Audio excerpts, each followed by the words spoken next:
Hello everyone, welcome to Good Vibes. Next week ഓണമാണല്ലോ, അതുകൊണ്ട് കുറച്ച് Onam recipes നമ്മുടെ ചാനലിൽ പോസ്റ്റ് ചെയ്യാമെന്ന് വിചാരിച്ചു.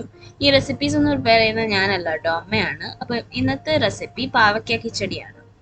അപ്പോൾ പാവയ്ക്ക കിച്ചടി ഉണ്ടാക്കുന്നതിനായിട്ട് നമുക്ക് പാൻ അടുപ്പത്ത് വെച്ചതിന് ശേഷം അതിലേക്ക് കുറച്ച് വെളിച്ചെണ്ണ ഒഴിച്ചു കൊടുക്കാം. അപ്പോൾ എണ്ണ നന്നായി ചൂടായി വരുമ്പോഴേക്കും വളരെ കനം കുറച്ച് അരിഞ്ഞ പാവയ്ക്കയാണ് നമുക്കാദ്യം ഫ്രൈ ചെയ്തെടുക്കണം. ഇതിൽ ഒരു പാവയ്ക്കയാണ് യൂസ് ചെയ്തിരിക്കുന്നത്.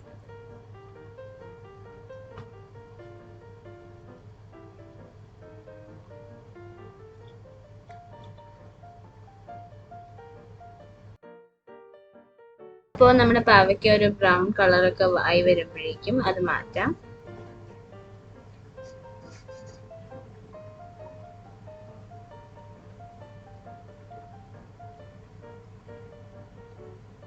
അതിനുശേഷം ബാക്കി പാവയ്ക്ക അതുപോലെ തന്നെ ഫ്രൈ ചെയ്തെടുക്കാം.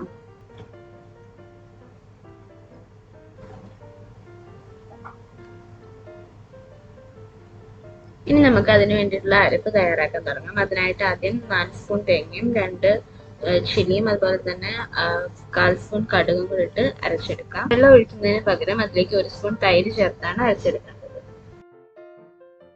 അതിനുശേഷം ഒരു 2 കപ്പ് തൈര് ലംസ് ഒന്നും ഇല്ലാത്ത ഒരു ഫോർക്ക് വെച്ച് ബീറ്റ് ചെയ്തെടുക്കാം. എന്നിട്ട് അതിലേക്ക് ആവശ്യത്തിന് ഉപ്പ് ചേർത്ത് കൊടുക്കുക. ഉപ്പ് ചേർത്ത് നന്നായിട്ട് മിക്സ് ചെയ്തതിന് ശേഷം നമ്മൾ നേരത്തെ അരച്ചു വെച്ച ആ അരപ്പ് അതിലേക്ക് ചേർത്ത് കൊടുക്കുക.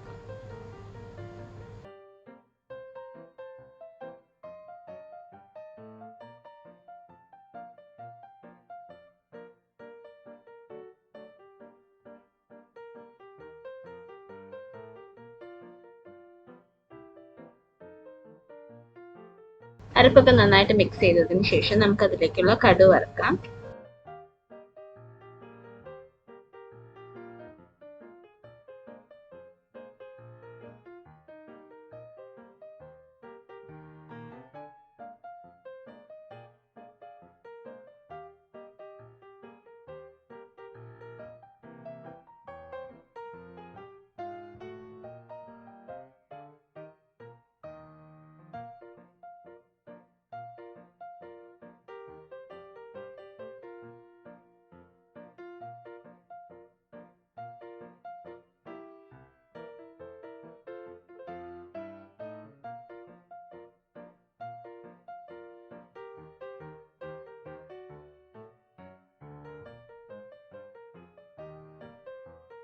ഇനി നമുക്ക് ഇതിലേക്ക് നമ്മൾ നേരത്തെ ഫ്രൈ ചെയ്ത് വെച്ച പാവയ്ക്ക ഇട്ട് കൊടുക്കാം. നമ്മൾ ഇത് സെർവ് ചെയ്യുന്നതിന് തൊട്ട് മുമ്പ് മാത്രമേ ഇതിലേക്ക് പാവയ്ക്ക ആഡ് ചെയ്യാൻ പാടുള്ളൂ.